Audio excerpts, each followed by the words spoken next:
ابراہیم علیہ السلام تشریف لائے، بالکل اسی طرح جب فرعون نے خدائی کا دعویٰ کیا تو حضرت موسیٰ کی تشریف آوری ہوئی۔ جناب صدر اسی طرح عرب بھی گمراہیوں میں کھویا ہوا تھا، جہالت کا گڈھا ٹوپ اندھیرا تھا، باطل ہی باطل تھا، حق کا نام و نشان نہ تھا۔ چوری، جھوٹ، جوا، شراب نوشی اور قتل، اپنی بیٹیوں کو زندہ درگور کر دینے جیسی برائیاں اس قدر عام تھی کہ برائیاں سمجھی نہ جاتی تھی۔ ذرا ذرا سی بات پر بڑے بڑے جھگڑے شروع ہو جاتے جو صدیوں تک قائم رہتے تھے۔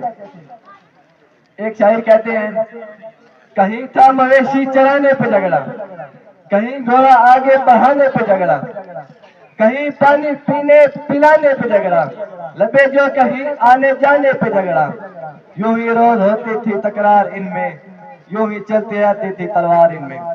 صدر علی وقار چنانچہ قانون فطر متحرک ہوا اور عرب میں ایک ایسے بچے نے جنم لیا جس نے بڑے ہو کر تمام کائنات میں حق کا بول بارا کرنا تھا۔ جناب صدر یہ ربیع الاول کا مہینہ تھا، صبح صادق کی زیادہ سہانی گھڑی تھی، رات کا بھیانک اندھیرا چھٹ رہا تھا۔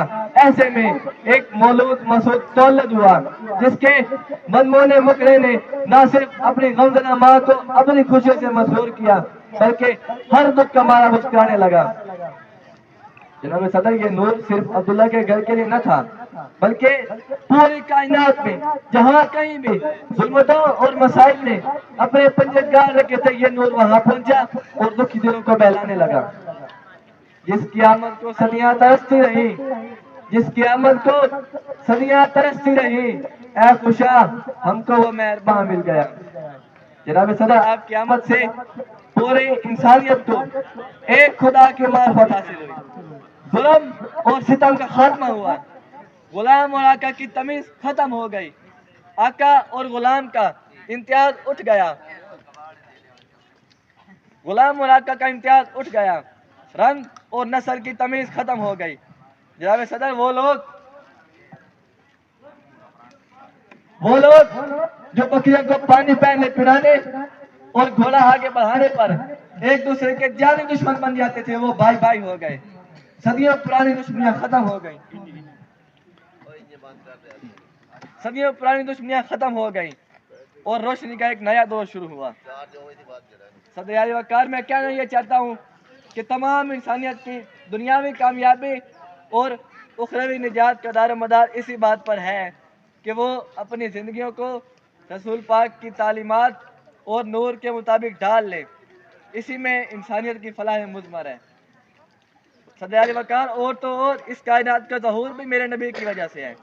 حدیث پاک میں آتا ہے، اگر آپ نہ ہوتے تو میں اس کائنات کو تخلیق نہ کرتا اور اپنی ربوبیت بھی ظاہر نہ کرتا۔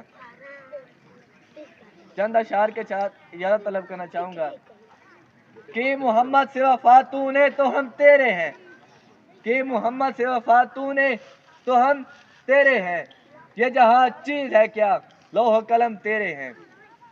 محمد کی محبت دین حق کی شرط اول ہے، محمد کی محبت دین حق کی شرط اول ہے، اسی میں ہو اگر خامی تو ایمان نامکمل ہے۔ تاریخ اگر ڈھونڈے گی ثانی محمد، تاریخ اگر ڈھونڈے گی ثانی محمد، ثانی تو بڑی چیز ہے، سایہ نہ ملے گا۔ وما علینا الا البلاغ المبین۔ والسلام۔